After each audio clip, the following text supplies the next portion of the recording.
طلب العلم فریضۃ علی کل مسلم و مسلمہ۔ سرکار دو عالم صلی اللہ علیہ وسلم کا ارشاد گرامی ہے کہ ہر مسلمان مرد اور عورت پہ علم کا حاصل کرنا فرض ہے۔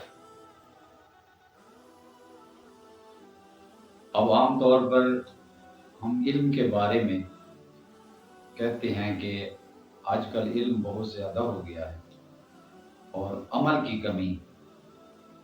جبکہ حقیقی علم سے بھی ہم روشناس نہیں ہیں۔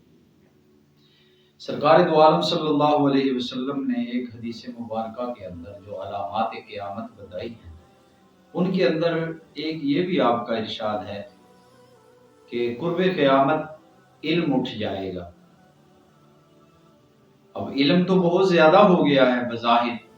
عوام الناس کے ذہنوں میں، میڈیا پر، سوشل میڈیا پر، الیکٹرانک میڈیا پر، اخبار، رسائل، کتب، ہر ایک چیز ہے اور ہر ایک معلومات ہیں۔ اسکول زیادہ ہو گئے ہیں، کالجز زیادہ ہو گئے ہیں، مدارس زیادہ ہو گئے ہیں، تعلیم تو بظاہر زیادہ ہو گئی ہے، لیکن جو آپ صلی اللہ علیہ وسلم کا فرمان ذیشان ہے کہ قرب قیامت علم اٹھ جائے گا، اس کے اندر حقیقت یہ ہے کہ وہ فرمان اپنی جگہ پہ بجا ہے کہ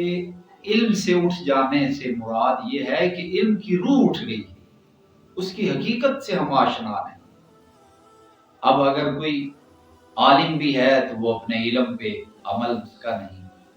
اب اگر کوئی انجینئر بھی ہے، کوئی پڑھا لکھا بھی ہے، تو اس کی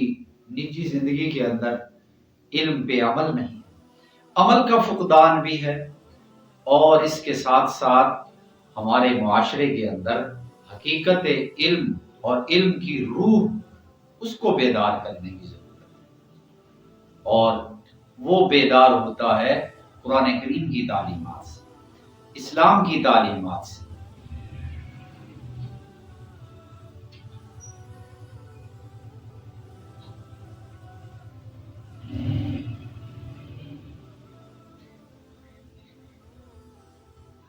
اور ان تعلیمات سے کہ جو ہمارے فرائض، واجبات، مستحبات اور سنن آپ صلی اللہ علیہ وسلم کا اسوہ ہر عمل کے اندر ہمیں نظر آئے اور ہمیں اس کا علم ہو کہ ہم نے عبادات کرنی ہے تو اس میں آپ کا حکم کیا ہے، اللہ کا حکم کیا ہے، حضور پاک صلی اللہ علیہ وسلم کا طریقہ کیا ہے۔ ان چیزوں کا علم حاصل کرنا، یہ در حقیقت حضور علیہ السلام کا فرمان کا مقصد اور مطلب یہ ہے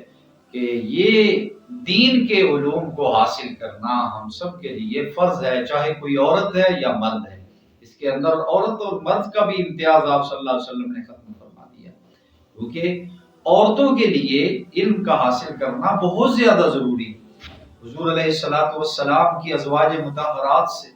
ہمیں دین کا بہت زیادہ حصہ ملا، حدیث ہمیں بہت زیادہ حضور کی ازواج مطہرات سے ملی، تو یہ چیز اس بات کی طرف توجہ دلاتی ہے کہ خواتین کے اندر دینی تعلیم کا ہونا، قرآن کی تعلیم کا ہونا، یہ بہت زیادہ ضروری ہے۔ اللہ تعالی ہمیں دین اسلام پر عمل پیرا ہونے کے ساتھ ساتھ دین اسلام کی صحیح تعلیم کو حاصل کرنے کے اللہ